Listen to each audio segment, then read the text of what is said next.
everybody. Welcome into Front Office Overtime. We're going to do a little bit of Q&A here tonight to wrap up a busy Monday. A lot of deals going official around the league today. The big one was the DeMar DeRozan sign and trade went official. Also, if you're watching this, you probably love the nerdy details involved a two-way player getting traded. Raquan Gray got traded to the Chicago Bulls from the San Antonio Spurs as part of that deal.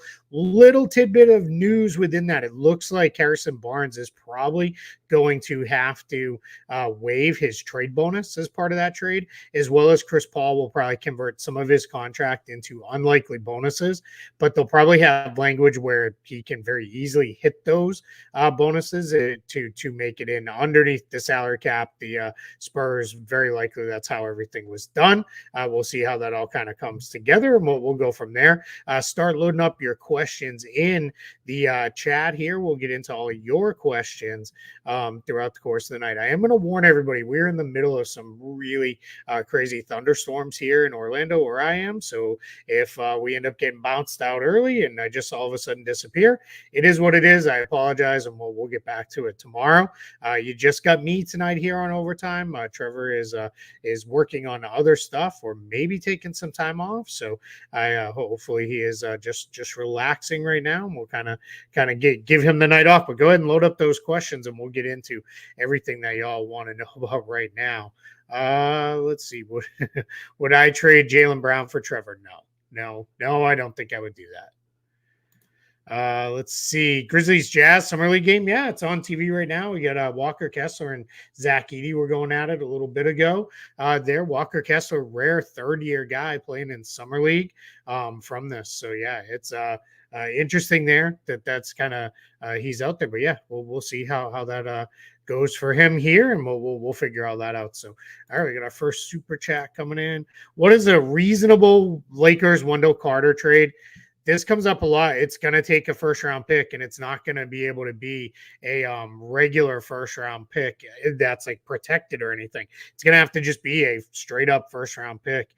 He's not really on the block, though. So, like, this seems like a kind of more of a dream target for a lot of Lakers fans, but that's not going to happen. So, I'd be very surprised if that was a thing that went down. It doesn't seem like Orlando has any desire to move Wendell Carter. They like him quite a bit. I get it. He's a tradable contract and all that. But, yeah, I don't think that's going to be a thing. There, we'll get to Devin's question here. BI to LA worth 2 firsts if he signs for 3,105. Challenge is the matching salary part. Like you got to match salary and make it something that's worthwhile for the Pelicans. I don't think you're running out of 3 team trades to work with, because we're down to the Jazz and the Spurs that have cap space left. The Jazz and the Pistons. Rather, the Spurs use their cap space in the Harrison Barnes pickup as part of that 3-team trade with Sacramento and Chicago. So I don't know. I don't know that we would see a team really throw in a whole bunch of there from the Pelican side, because they don't need D'Angelo Russell. They've got more than enough guards. They don't really need Rui Hachimura. They actually need size more than anything, and that's the one thing the Lakers can't realistically give them. So I'm not sure that would be it. Eric asks, who are the Summer League players or teams you're watching this year? It's always the draft picks, the young guys. So I'll be popping in and out of every Summer League game that's on, getting a real sense of what do these guys look like early on in their Summer League moments here. So we'll see how that kind of comes together. But yeah, that's what I do with Summer League. I mostly focus on the young players. Every once in a while, if there's a veteran player who's in there that is being asked to do something different, maybe he's been an off-ball player and they're going to play him in an on-ball role. I want to see how that kind of looks and what that looks like there. David asks, how realistic is a Walker Kessler trade to New York? I'd say semi. I don't know what they're offering back to the Jazz. We don't even know that they've talked about that yet. So I am not I'm not sure, where that goes from that, but we've said it on the regular front office shows. Trevor and I both have that Walker Kessler should be somebody everybody should be looking at to try to pick up because his contract is very acquirable. It's a very small number. He's a very good player. He would fit basically any team in the league that needs a little bit of depth up front. Jack asked, any idea what the holdup could be on an Evan Mobley extension with the Cavs? No idea there. It seems like the rookie scale extensions are taking a little while to get going. We've only seen a couple of them come in so far. That was Barnes and Franz Wagner's came in. There was a report of the Cade Cunningham one, but I think that report jumped the gun a little bit. I don't think we were actually that close to that getting done. So I don't think that's quite there. So I think we're going to see what comes with a Cade Cunningham extension. I imagine it will come, eventually. It's just going to take a little while with this. We'll kind of see how that comes together. But yeah, I think for now, let's just see. I know Evan Mobley, after Franz Wagner got the full max with the designated player language as well, Mobley's like, yep, that's what we need to. We're not taking any less than that. So we'll see, where that all goes. Venkata asks, Clippers get BI, Walker, Kessler, and Dunn. Pelicans get Zubac, Powell, Bones. Jazz get Coffee, Tucker, and Russ. I don't see what's in that for the Jazz unless the Jazz got paid significantly in draft picks. There would be no reason for them to do that. Billy says, thoughts on Kai Jones potentially getting another shot. He's reportedly going back to the Clippers. It sounds like they've already agreed to a deal for him to go back to the Clippers. So we'll see what that ends up looking like. It'll probably be a non-guaranteed minimum deal, and then we'll just kind of go from there with that. So it's, we'll see. Kessler on the market. I don't know. It sounds like maybe. I would say basically any Jazz player is probably available with the right kind of offer for Utah. They're not in a spot where I think it's for them to turn down good offers for any of their guys. And that includes Larry Markkinen. We've heard his name mentioned quite a bit there. Let's see. All right. BI to the Clippers. I already answered this a minute ago. I don't know. I don't know how they get him. Like they would have to match. That's $36 million in salary that they have to match. They're already going to be hard capped at the first apron when they finish their moves, like signing Derek Jones Jr., signing Nick Batum. I don't hate the idea of Brandon Ingram to the Clippers at all. It's just the matching salary. That's where that's going to get pretty tough. Pistons trades. There's no real rumors about any Pistons trades right now. It's just they're still sitting on somewhere between 21 and 26 million, pending how they structure re-signing Fontecchio. So certainly available to I think help out. I think they'll sit on that space for a little while longer, and then eventually they'll do something to either help a team lessen their tax bill or to facilitate a trade. I don't think we're going to see them do anything big. Imperial Silence says realistic landing spot for Tyus Jones. I think it might be back to the Wizards now. There's nobody really looking for a starting level point guard. He would have the chance to start again in Washington. It'd be probably him or Malcolm Brogdon. They just acquired Brogdon. Brogdon has extensive experience now coming off the bench. So I would assume if you're Tyus Jones, if you can get a decent deal to go back to Washington, you go back there, especially if it's something that pays you roughly what you made this year. Go back there, and then you get a chance to start again. So we'll see if that's how that comes together there. Venkata asked, any reason why the Chris Dunn trade did not happen yet? I think the Clippers are just lining up stuff with their transactions. There may be also something on the Jazz side of that where the Jazz may be working through.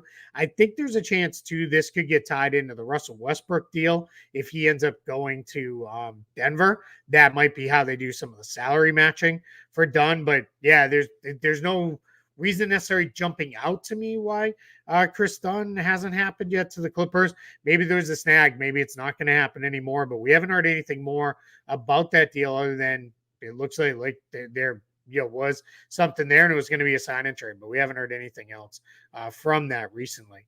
Let's see here. We'll grab a couple other questions from here. Um, Somebody asked, I'm guessing here it is. What's the holdup with the Jamal Murray extension? Hey, the reporting came out tonight that it sounds like he's put it off till after the Olympics are over.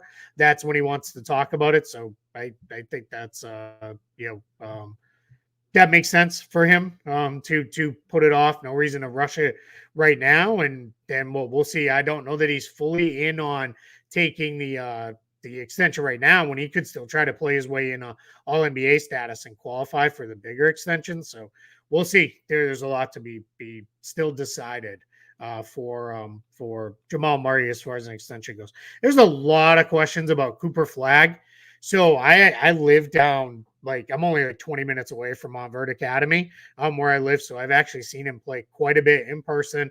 I'm very high on him. I fully understand all the hype for him being the number one pick. I think there's a chance as we go through this year with the pre-draft cycle. I think Ace Bailey and Dylan Harper are going to be two guys. Both are actually playing for Rutgers, who are going to push themselves into contention to maybe challenge his Cooper Flag status as a number one pick. And I'll tell you, somebody asked who impressed me through the Olympic qualifying tournaments. VJ Edgecombe playing for the Bahamas, kid who's going to be playing for Baylor. He has been out, was before they got knocked out by Spain the other day. He was outstanding throughout that course of that tournament. That's high level basketball against grown men. I really thought Edgecombe looked really good in that tournament and played really, really well.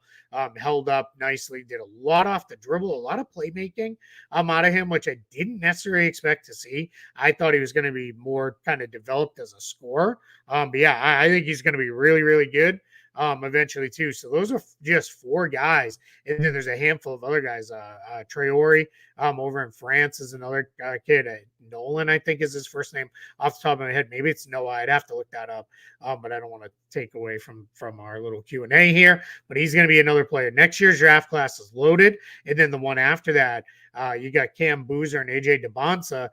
Boozer was just the under 17 World Cup MVP, which the United States won. He's going to go one more year before he'll go to college, and then he'll be in the 2026 draft. He's going to be really good too, as is AJ DeBonsa. So really, really loaded up. Next couple years in the draft, you're going to see a lot of people coming in, trying to line up to get those guys as we go. Davion asks, thoughts on the Bulls? Some fans are pissed. Kind of stuck now. They started to move towards a rebuild, but didn't really go all the way there. So that's kind of the tough thing. The young talent it's okay, but it's not great. Like I like Kobe White a lot. I like Patrick Williams a lot. I think Manas Buzelis will be pretty good, but none of those guys are screaming out all-star franchise guy to lead the Bulls forward. So we'll see what that looks like with this, but I think it's going to be interesting. With the Bulls, where do they go now? Zach LaVine trade, Nick Vucevic trade. What does it look like for the Bulls moving forward? Because they're just kind of stuck now. They're not going to be very good, so they certainly shouldn't be giving picks to get off contracts. But they're also, I don't know that they're going to be like bottom of the league bad without moving out a couple guys or moving fully into playing kids again. So that's the tough part. And they need to play, a lot of those kids. Kama Mawak going to Duke as well. Another kid, he's coming out of NBA Africa. He is going to be a really big time player. Duke with him and Cooper Flag is going to be must watch TV whenever you have an opportunity to catch them. Let's see. Cali Yankee fan. Yankees, man. What are we doing right now, Yankees? Come on, pick it up. This has not been good times. All right, now, lately, over the last month or so, just horrible baseball. Jalen Brunson signing extension, crazy savings for the Knicks. Yeah, if you haven't seen it, there's been a lot of reporting that Jalen Brunson, when he's eligible, which I think is like another week or so away, he is considering signing an extension with the Knicks, and that extension would pay him way under what he could get on a potential max extension. So that is interesting for the Knicks. That's a Knicks team that has loaded a lot of money into the next couple of years with OG Anunoby, probably re-signing Mikal Bridges after they gave up, everything to get him. We'll see, if that goes. And then I think, I think for them, keeping Brunson is obviously the key guy that the Knicks would need to keep. So that's going to be pricey, to do, but maybe not as pricey as it would have been otherwise. If he signs early and extends off his number, that saves the Knicks like it's something ridiculous, like 80 million or something like that. I haven't worked out the exact numbers, but it'd be in that range. I'll try to do that for tomorrow's show when Trevor and I record. I'll try to have all that math worked out for everybody. Thoughts on if the Clippers will get Collins or Grant? I don't think so. I think the Clippers are pretty much done. I think the reported moves are what you're going to get. I don't see a big trade in them because they don't really have the tradable salaries to go get somebody unless they're giving up guys that they kind of need to play, like Zubats or Norman Powell. Those are guys that they need. So I don't know how they would piece together those salaries to go get those guys. I mean, you could throw Tucker in, but now you're talking having to move out draft picks if you want to do something like that. So it's not impossible that they could get a guy like Collins or Grant. I just don't necessarily see it. Dave, thank you for the love, my man. I appreciate it. And if you misclicked, let us know. Clippers try to get a big piece. Sure. I mean, I guess, but I don't think it's going to happen. This is the most Clippers questions we've ever had, must be, because Trevor's not here today to beat down the Clippers fans with this. So we'll see. With this, let's see. Teams in the first apron can't sign vet minimum players. That's not true. They can. Teams in the first apron absolutely can sign vet minimum players. You just, if you're hard capped at the first apron, you just can't go over it. So they're, they can sign guys with this. How do I feel about Omer Yurtseven deserves another chance? Yeah, I like Omer Yurtseven. I think he's a decent third center for most teams. So I think he can play. So I would definitely be looking to pick him up if they have an opportunity to do so. Someone asked, I can't find it now. Somebody asked if I'm going to Summer League. I will not be at Summer League this year, unfortunately. Neither Trevor nor I will be at Summer League. So you'll see us covering everything from our normal spots here. So, but yeah, just didn't work out for either of us for no reason why anybody should necessarily really care. But we will not be at Summer League this year. Both a little bit bummed out, but it kind of is what it is. Puerto Rico impressed more. This is from Jarrett. More than anyone beating Italy and Lithuania. Yeah, absolutely. I mean, they looked really good. It's a tough team. They're a little small. That's going to be their problem against Serbia and the United States in that group. But they're going to be tough, man. They play tough. Alvarado and Tremont Waters is a tough combo in that backcourt because they're so quick, they're so fast. They make a million plays off the dribble and break things down. Team USA, I would not be surprised if they have a little bit of trouble guarding those guys because we talked about it a little bit today. Drew Holiday's kind of their only really guard defender that they have on Team USA right now. So I'm really not sure, how that kind of comes together. Yeah, and it's Nolan Traore. Hey, thank you. Whoops. Thanks, Mel.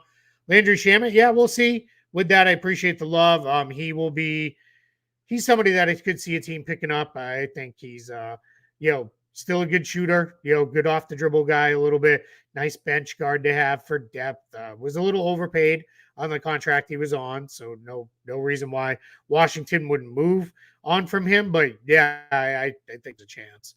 With that, BCW was the one who checked in with Nolan Traore. Yeah, I thought for some reason I was like, it's Nolan, but then I was like, is it Noah? Is that what it is? All right, we'll do a couple more here. Dave says, I feel like Trae Young is a negative cloud hanging over the Hawks organization.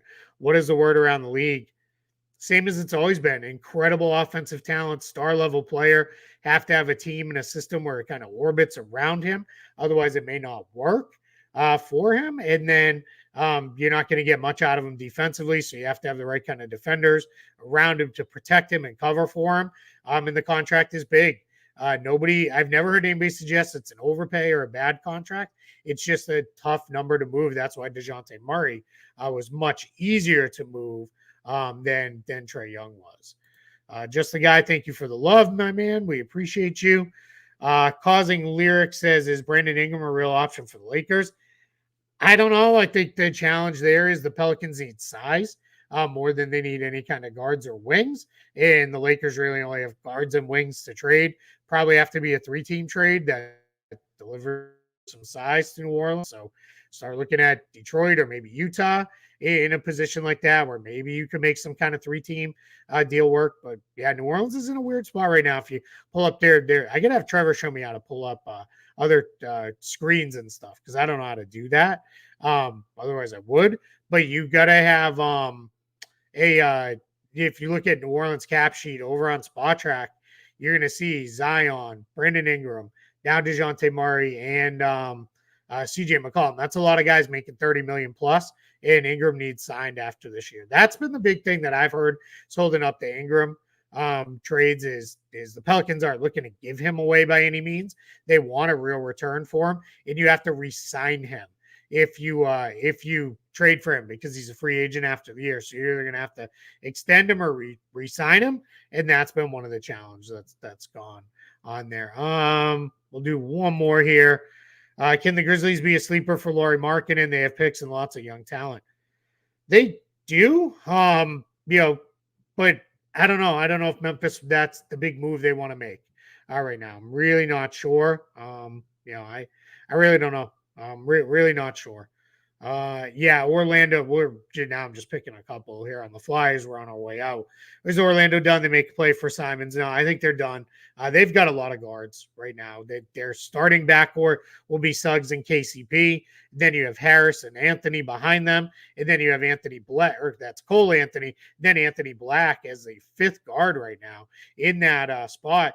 And we don't really know what we're going to get out of Anthony Black because he is a position where we'll see, are they even going to be able to give him developmental minutes this year? What does that look like? Are there going to be nights where Gary Harris doesn't necessarily play so that they can make sure Anthony Black sees some minutes? Because they're very high on him, and he actually played pretty well in the minutes he was given there. We're going to end on this one.